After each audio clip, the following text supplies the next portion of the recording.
Welcome to Remix EQ Live, where we are amplifying equity with a remix of information, interviews, and inspiration. I'm your host, Dr. Erica Tate, and today I am broadcasting live from Savannah, Georgia, where I live. And for those joining us today, please drop a greeting of choice in the comments. Let us know where you are joining from and the equity-driven work you do or aspire to do.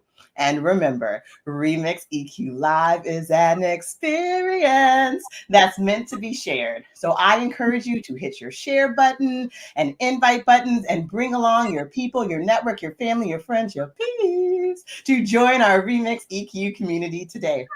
This season, we are broadcasting live on LinkedIn and YouTube. We can now connect more broadly, growing our reach and building our learning community.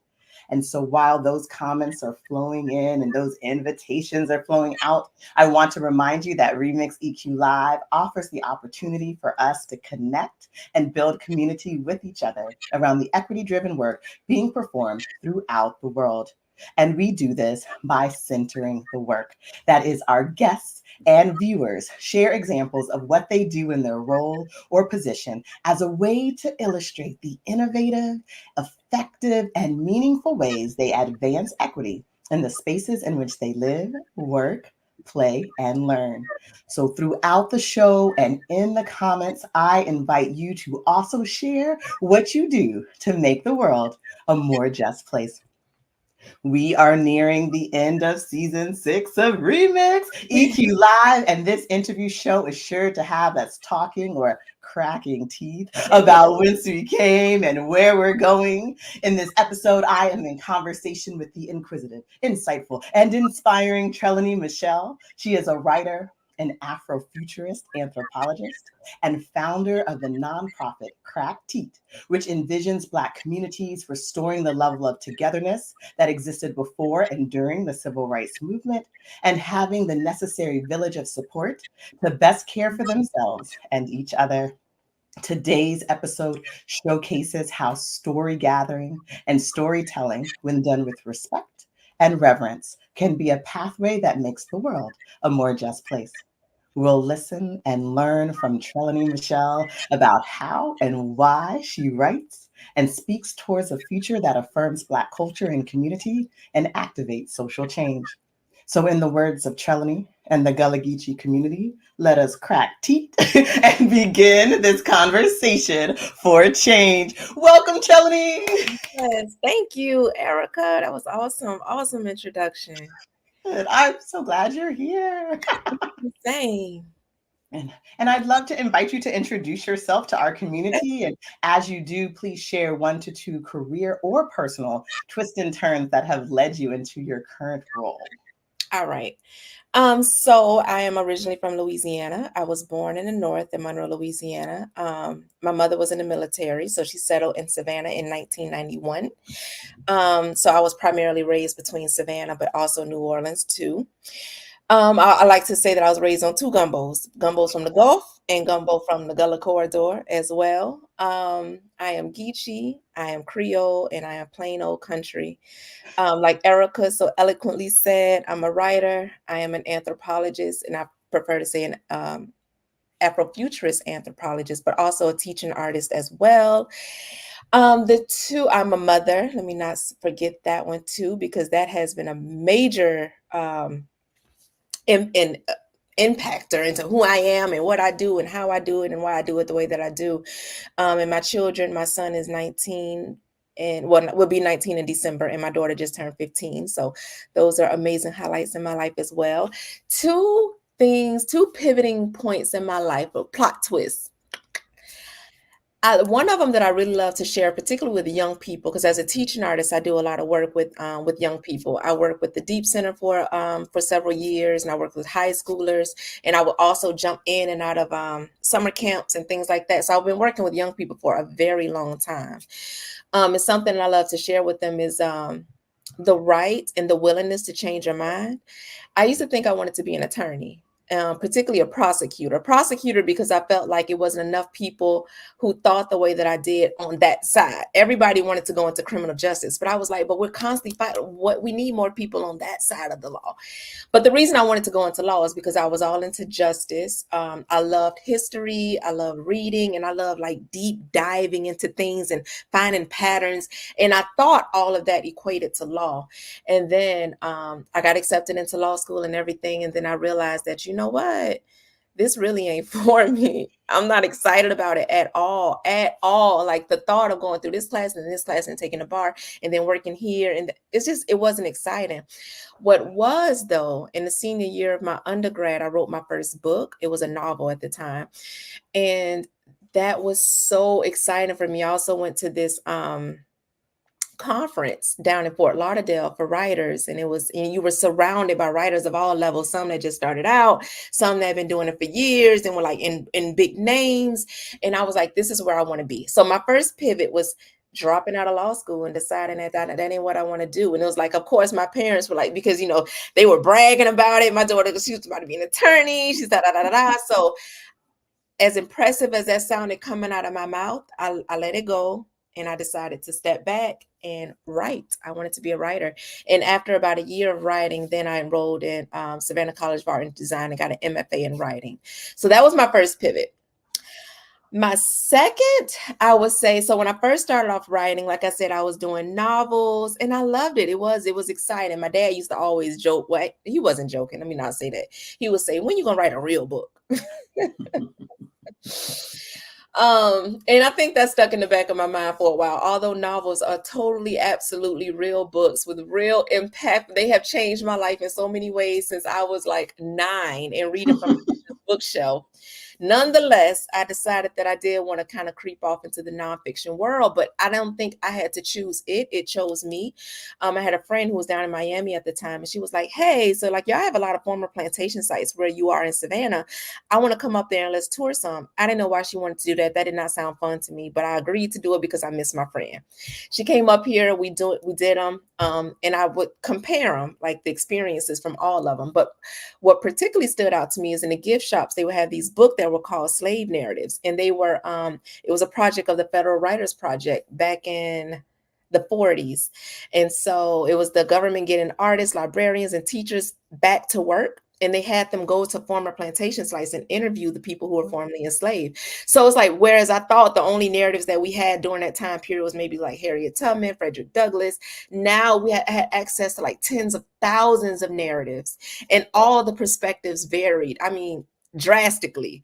And so reading those, I was like, who's collecting our elder stories today? Because the same way that, like, fast forward all these years later, like, I am just blown away by these stories. Someone today is going to want to know how the elders of my time period, like, how were they living? How were they surviving? What were their experiences with what they had? And so I didn't even know the name for this work or anything. I just set out to do it. And so those were the two major pivots in my life/career. Yeah. Oh my gosh, that's so exciting. Like there was like this more like traditional pathway of law, then you like recognized in yourself that there was something to do, and then you kind of discovered becoming an anthropologist. Like, yeah, which is great because I think you're my first anthropologist on the show. And like the work that you're doing is really amazing. So I love that you were able to share and shed light on the pathway to it. And even that note of it chose you, right? Like it called you. And not that we seek out many things, but sometimes it's the things that come to us are the things that we need to pursue. Yes. And so, yeah, so I appreciate you sharing. I always on the show want to normalize twists and turns and give people additional. Yeah. We get here, it's a curvy road, and it's good to see other people's curves. Here at all. It's not like a road that just, regardless of how it curves, like it might even just spiral to death. It might. It is a journey that you're on. So. Yeah. Well, thank you. We have Brianna Matchett. She says, hello, welcome, Trelani Michelle. She's tuning in from Tallahassee. And she's excited to learn more about how you have made an impact in the places you live, work, and play. So welcome, Brianna. And for those who are just joining us, please Let's tell us hello, ask questions, tune in. This is Remix EQ Live, and we are amplifying equity through a remix of information, interviews, and inspiration. And now that you've had the chance to meet or reconnect with Trelani Michelle, I know that you're inviting others to tune in, and I invite you to interact with us. So post comments, share examples of your learnings from this interview or other learnings that you have on your journey through life as we dive in. You are part of this Remix EQ Live community. So now we center the work. This is an opportunity for us to learn from Trelani about the practice and power of story gathering and storytelling and the role it can play in making the world a more just place. So Trelani, as a writer and Afrofuturist anthropologist, how does your work to deepen cultural understanding of Black people locally and globally contribute to social change? Oh, in so many ways. For one, I like to share a quote of Octavia Butler when she said, like, God is change. I really, really, really love that quote because it sits next. It's two truths that are seemingly contradictory. Like a lot of our elders say, like, ain't nothing new under the sun, right? So that would seemingly suggest that, ain't no change, but yet there is. And I like to share that too. Like when I work with young people, I say that, like, who heard this before? Me, everybody. Who believes it? Maybe half. And then I would say, okay, well, for the ones who do believe it, what about things like social media? Like, they didn't have that back then, but then, you can still liken it to so many things. And so with social change and, in my work. And so one of my favorite elements of doing that two ways. So I have a motto within my work. It's called We All Cousins. And so I do the work of, initially it was set out to prove that we are cousins. And what I mean by that is across the African diaspora, no matter where you go, you're going to find elements of yourself.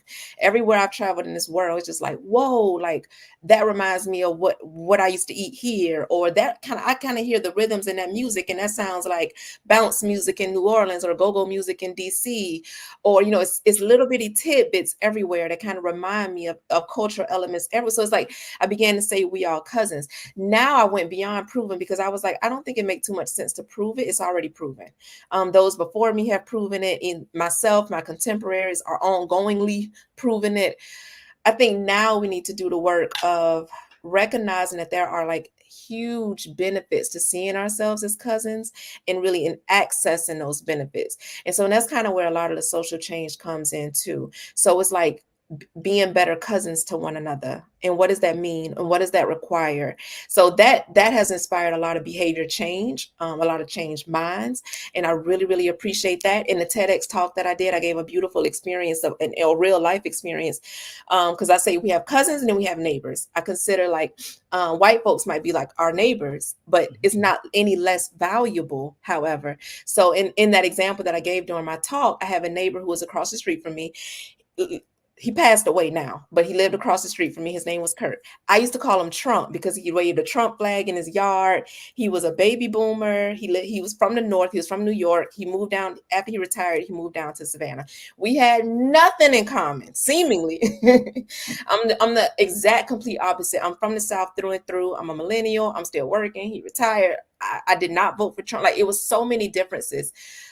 However, he was walking up and down the street, and and we would see each other all the time. When I stopped seeing him, I learned that he was sick. He was ill. He had cancer. I had a friend of mine who survived cancer, and I asked her about it. Like, would it be weird, like, if I just rolled up him? I don't know him. I never talked to him, like, other than, hey, would it be weird if I just, like, walked up to him and was like, can I walk with you? And she was like, no, do it. That is, like, one of the most isolating experiences ever. Do it. I did it. And through those conversations, like, it was just so impactful. Even like when and we weren't scared to go there. Like, we talked about our differences and like our perspectives on things and why we thought the way we did. And we will have aha moments on both sides. Even if our minds didn't necessarily change, I think it opened our minds. And I think, and that's a really, really powerful thing about it all too, because even being better cousins, I talk about, is like, we have to dispel shame.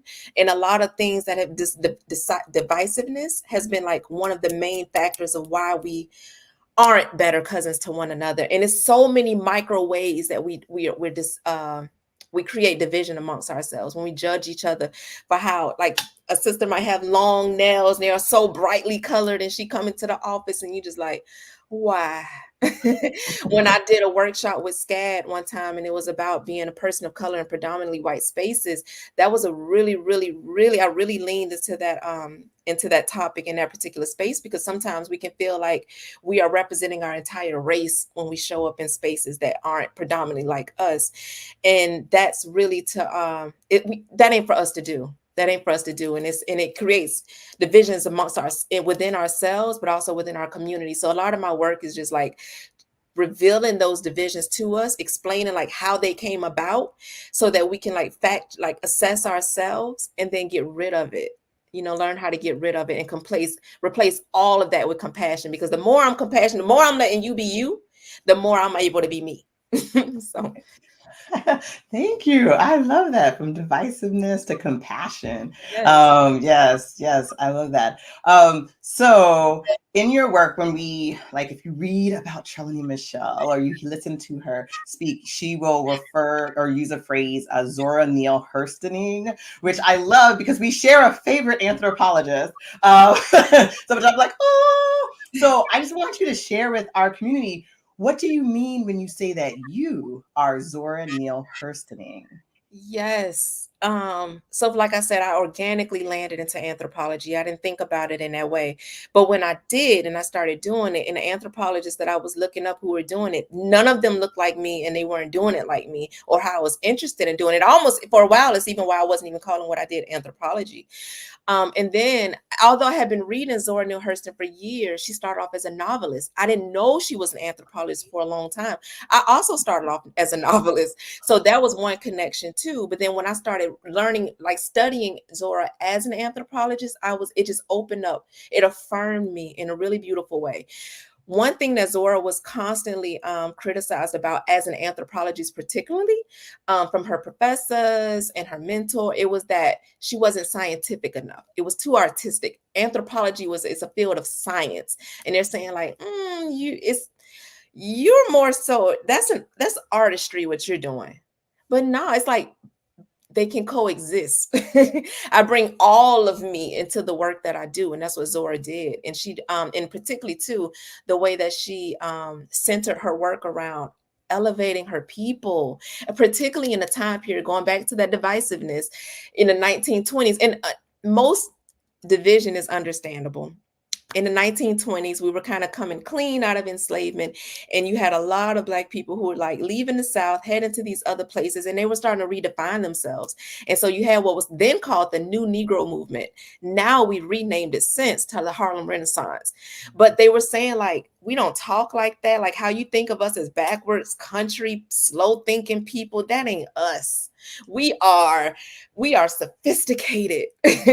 But in that, it was like a shunning of those who were not sophisticated. And so, and Zora still was able, in the midst of all of that, Zora was still able to see value and like, nah, like I'm going back home. I'm going back to the country, to the bush, to the village, wherever they call it around the world.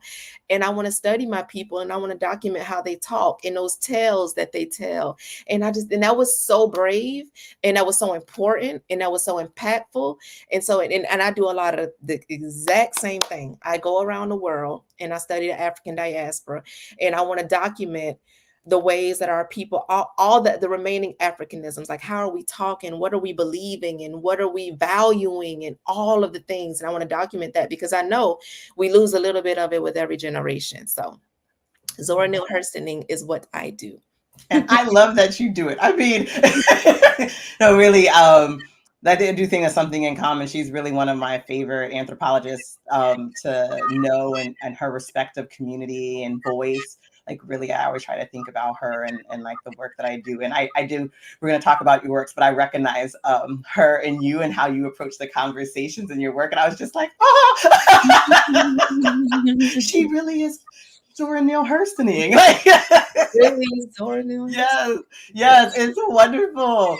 So for those who tune in to Remix EQ Live on a regular basis, you know that in our learning community, we celebrate the work and the works of our guests, and works are what our guests produce for others. So it's books, talks, online content, card decks, performances, articles, and so on. And as expected, writer and Afrofuturist Trelani Michelle has been very busy being creative and productive. So today we are going to celebrate her collection of works. And so pay attention because I'll be flashing banners and dropping links so you can catch this information and you can also click on it so that you can grab it. So the first up is Krak Teet, a catalog of Black Savannah's biographies, which allows us as readers to travel through history from 1920 to 1970 via biographies of Black Savannahans who were the grandchildren of those enslaved. And these biographies are actual transcribed oral accounts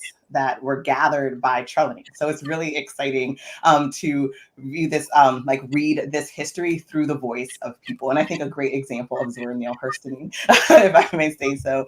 And then also she has Women Who Ain't Afraid to Curse When Communicating with God, which is a 31-day self-study. Yes. I have to unblur my background. So it's a 31-day self-study guide to spiritual liberation. Show us again. Yeah, there we go. There we go.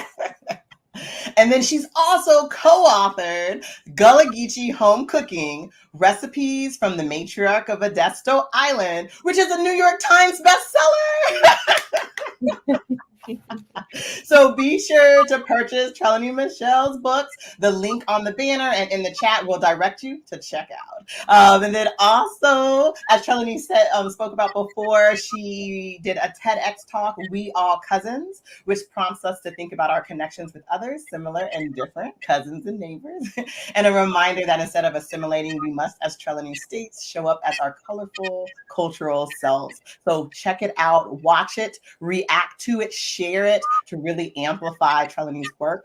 And then last but not least, Trelani is a regular contributing artist for Art Southeast Impact magazine here in Savannah, and I had an opportunity to pick up a copy. She has a column or a Krak Teet Corner, which features interviews with elders, artists, and healers. And so this is fresh off the press. This one, which is young, gifted, and Geechee, Krak and Teet, cross generations.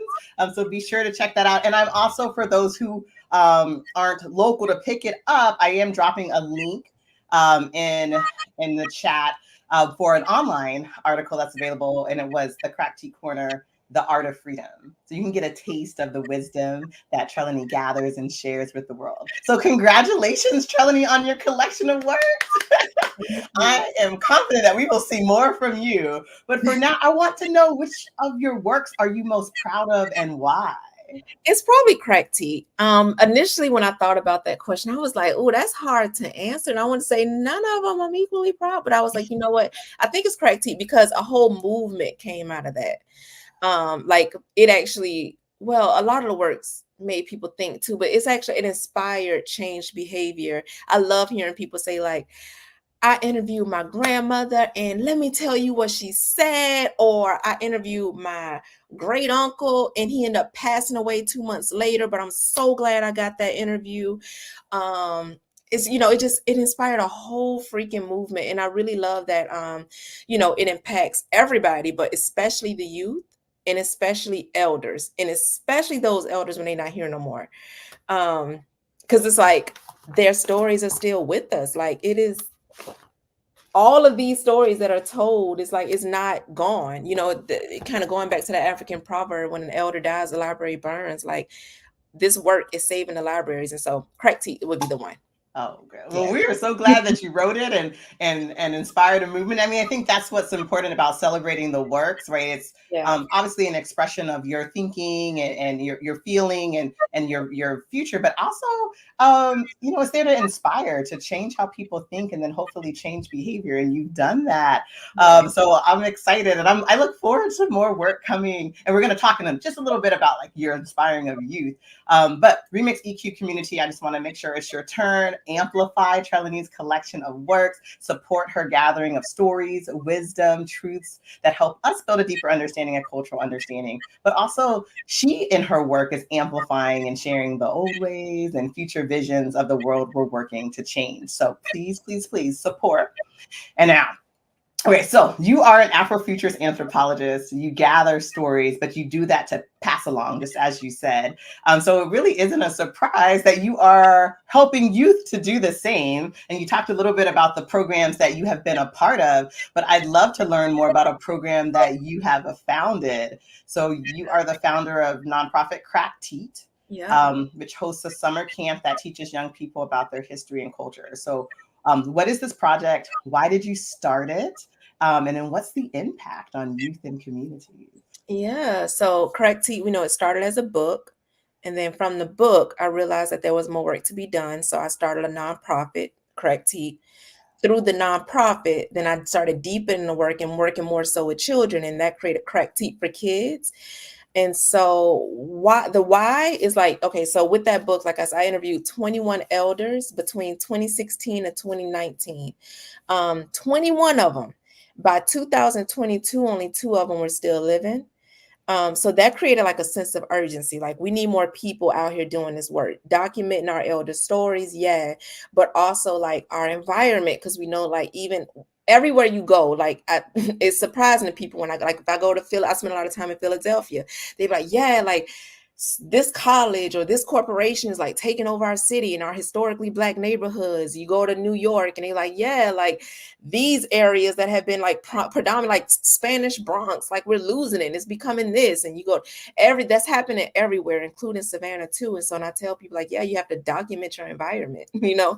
So, and now I'm trying to do that too in a lot of my writing. Like if I interview somebody, like I interviewed Miss Lillian Grant Baptiste, who I know was just on the show recently. She was when she was explaining to me like her grandmother, she was from Carver Village. I want to put that in there.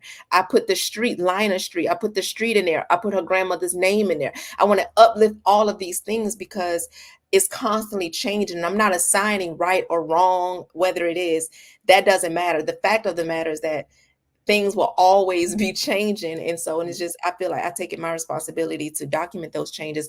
So it's like our environment, but also our traditions, again, because they're changing so fast.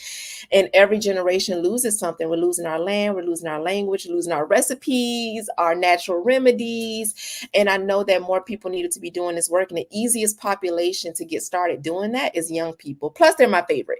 My favorite people are under 18 and over 80.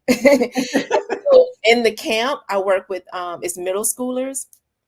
And so what we do is we do a lot of that. We talk about language. We talk about, because I do it in different places, but when I do it in Savannah, particularly, we're talking about Gullah Geechee language, and we're talking about how like, do you talk how your grandmother talked? No.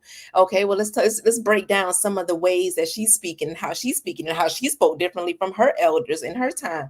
And we're studying our language, and I'm helping them identify themselves as bilingual, and that's a literacy component because in school, their native tongue, how they naturally speak, is considered wrong. When you say it is wrong, it immediately shuts something down in the brain. But when I position it as you're bilingual, this is one language that you speak, but then we call it textbook English in my camp. And then you're also being taught textbook English. When I present it that way, they're open to the information because it's like, oh, because you're already an expert at one. And we look at the syntax and they might not even recognize that that's what it is, but we're looking at like how in our natural tongue, how we arrange sentences and how we describe things, and when we double up on words and why we do that. But then in textbook English, how it differs. And so I'm able to teach them so much easier. And I'm not trying to compare that to their teachers at school because they're doing a job that they have to do in the way that they have to do it. But in the way that the freedom in which I have to be able to do it in the way that I do, it's just like, it just opened up their brains to so much more, and their curiosity, it sparks that curiosity again. And so then that's one component of it. And then we also I invite cultural workers, culture keepers into our camp. So we have Miss Gina Willis. She's a chef here in Savannah. She brought red rice, and we talked about that and how that connects to jollof rice in West Africa. I brought in Andrea from Charleston. She's a sixth generation Gullah basket weaver, and she brought sweetgrass, and we made keychains from it. And we talked about how art wasn't just a beautiful aesthetic thing, but it was actually had functional purposes back in the day, and how we use natural materials. And so they got to put their hands on and not just learn about it, but actually do it. And then we also had Ayo Ngozi, and she came in, she's an herbalist here in Savannah. So she brought in all kind of different herbs, and they got to smell it and look at it and learn, like, and drink lemonades made from some of them, and learn like how they heal the body and how some of them might have a calming effect and all the different things. That's a beautiful component. And then thirdly, I host a summer camp in a community center over the summertime. It's a really beautiful opportunity. Again, it came to me. I didn't go to it. They already have seniors on one side of the center, and then the youth are only on another side. They generally try to keep them separated. And I was like, let's bring them together. And so I buy all the equipment ourselves. They don't have to bring no money, no nothing but nothing, all of the snacks, all the recording equipment. And I sit them down with elders and I allow them to ask whatever they want to ask. And they get to interview and have these conversations with elders. I mean, questions from like, how did y'all, like, were y'all mussy back then? Like, because y'all didn't have deodorant. And they'd be like, no, well, we had this. And they'd be like, well, did y'all wear tennis shoes? Did boys and girls, did y'all have the same chores? Or did y'all have gay people back then? Like, and it's no offense taken on either side. It's like, it's some really beautiful conversations and connections that happen. And so, like, imagine, like, I think for a lot of millennials in back, a lot of us spent a lot of time with our grandparents. Like, a lot of us were partially raised by grandparents, or we spent like summers, holidays, or, you know, when mama was or dad was at work, we would spend that time with our grandparents. I'm noticing a lot of younger generations that ain't there for whatever reasons. A lot of them don't have that same time spent with elders. And so, and this is that.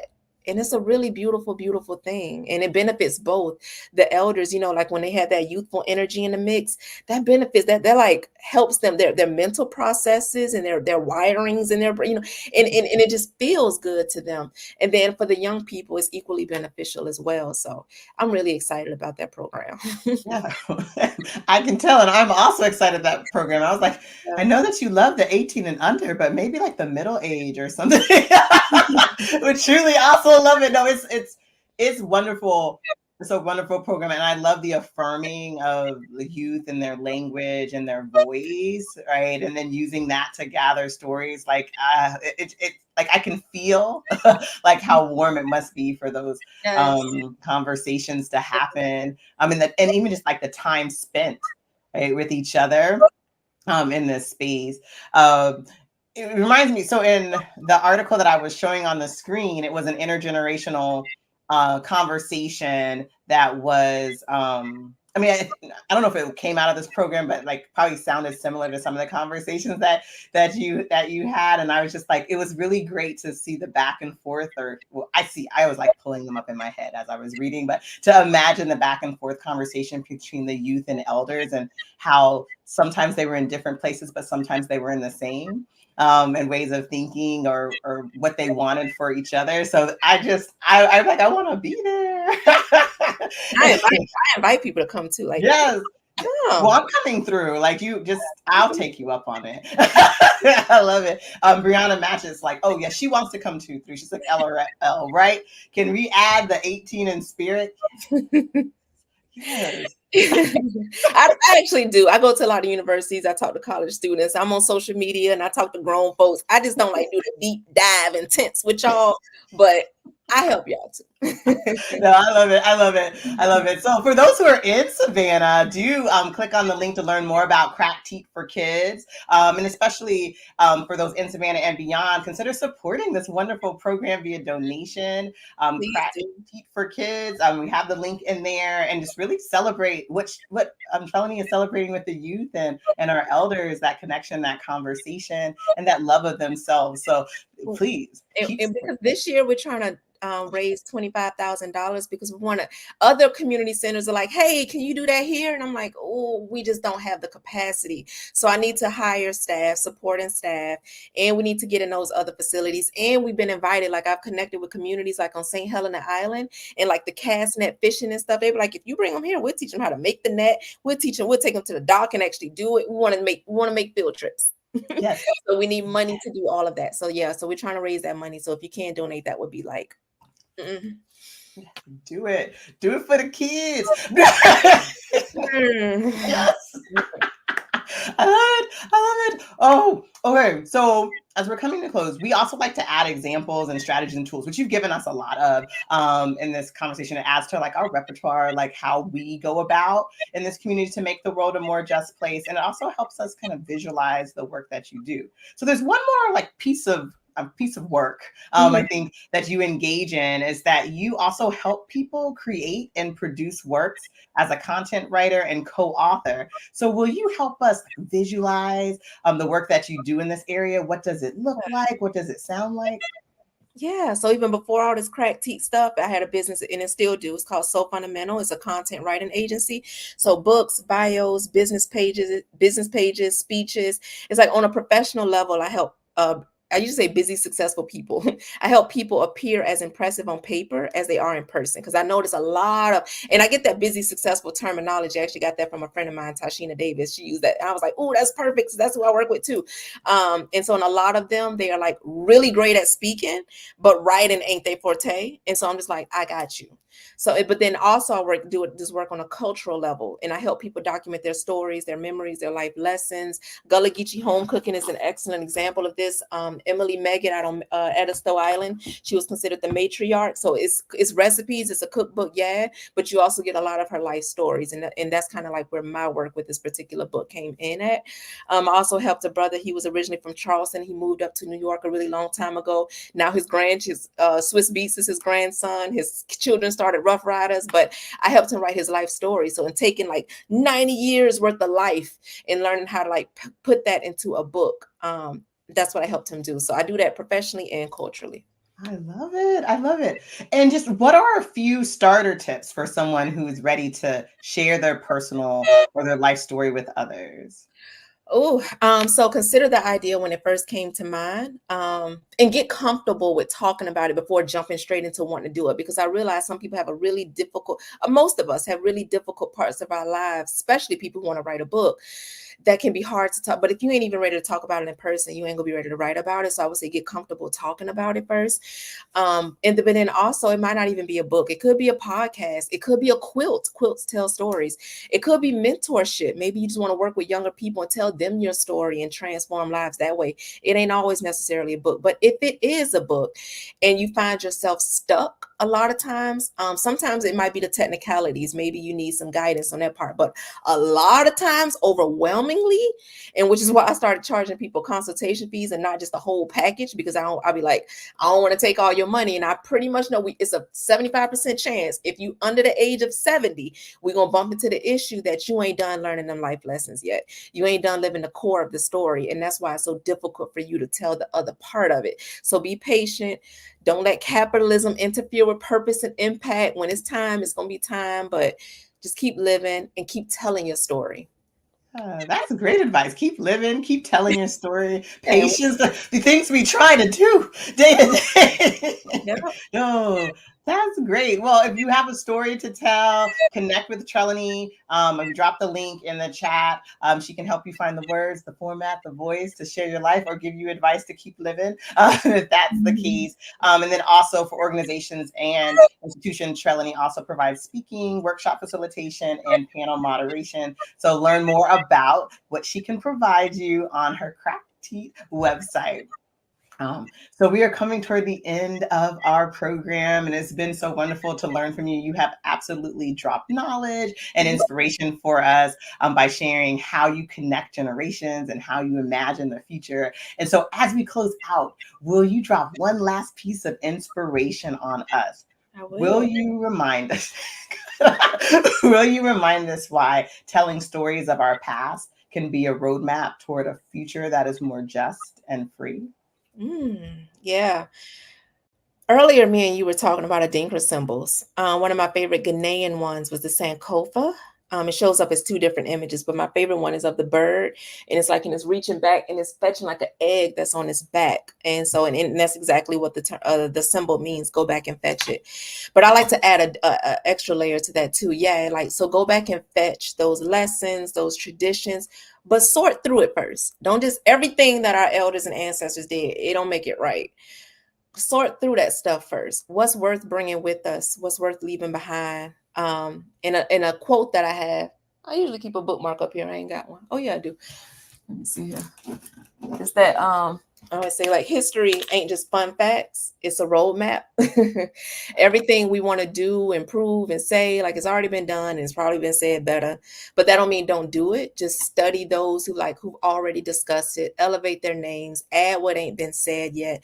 And also, like, when we see it, like, again, I was saying earlier, when we see ourselves as cousins and learn how to be better cousins, that's how we become just and free. That's how we gather all of our shared struggles and our strengths. I just met with some descendants of Maroon communities from Colombia, South America. And it's like, and when we were talking, it's like, us too, like we dealing with that too. And it's like, and when you put all that together, they're able to say, well, this is what we've been doing here. And we're able to say that, oh, well, this is what we've been doing here, but that's actually like a really good idea. But not just our struggles too, like our strengths and our celebrations. And I still think it's a great idea. Like if you go to New Orleans, like after, in part of the grieving process, we parade, we celebrate the life of those. Like, I think that it's a beautiful element of the mourning process. Like, because you live, just clap that up. So it's like bringing all of that stuff together, and that's what gives us a global pool of resources to get freer faster. Thank you. I love that. I love that. Thank you, Trelani Michelle, for accepting my invitation to speak about what matters most to you. And I am definitely grateful for the opportunity to listen and learn from you, especially about why and how you have chosen to make the world a more just place.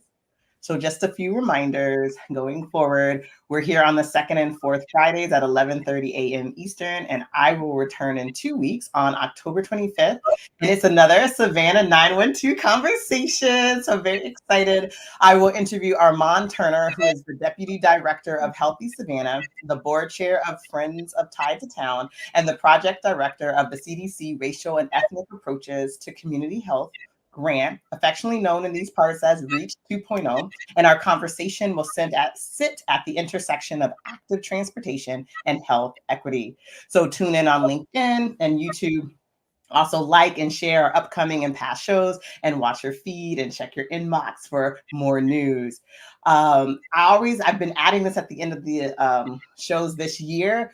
This is our 6th season, and in 6 seasons, we have really created a substantial and inspirational body of work with over 40 plus episodes, which have been curated into playlists for your viewing and listening pleasures. So if you love today's show and conversation with Trelani, be sure to check out the following Remix EQ Live playlist on the Blue Knowledge YouTube channel. One is our Savannah 912 playlist, which highlights locals who inspire and drive change in Savannah and beyond. And also our Amplify Women playlist, which amplifies the voices of women who are working toward a more equitable future. So you'll find Trelani in this playlist along with others talking about different topics. And in the meantime, I invite you to view my TEDx talk entitled Building Community to Make the World a More Just Place, which is inspired by this show. And I invite you to visit the Remix EQ Live webpage for episode announcements, recordings, and more information about our inspiring guests like Trelani. While you're there, also discover new ways to support the Remix EQ community through a love offering or a donation, or by purchasing merch like our Amplify notebooks or a few message tees. Browse the Blue Knowledge store. It's retail therapy for social justice warriors. And while you're on the website and engaging in a bit of justice-inspired retail, please poke around the website and learn more about my business, Blue Knowledge, which advances equity in schools and communities through collaborative research, inclusive evaluation, and equity-driven professional and community learning. You can also follow us on LinkedIn and the Blue Knowledge YouTube channel, as well as subscribe to our newsletter. And of course, I invite you at any time to connect with me in these digital streets, or if you're in Savannah, in the actual streets. I love it. So thank you, Remix EQ community, for your engagement, your encouragement, and your rally, which is how we recognize, appreciate, learn, love, and take care of you as you work to make the world a more just place. I'm your host, Dr. Erica Tate, and this is Remix EQ Live. See you next time.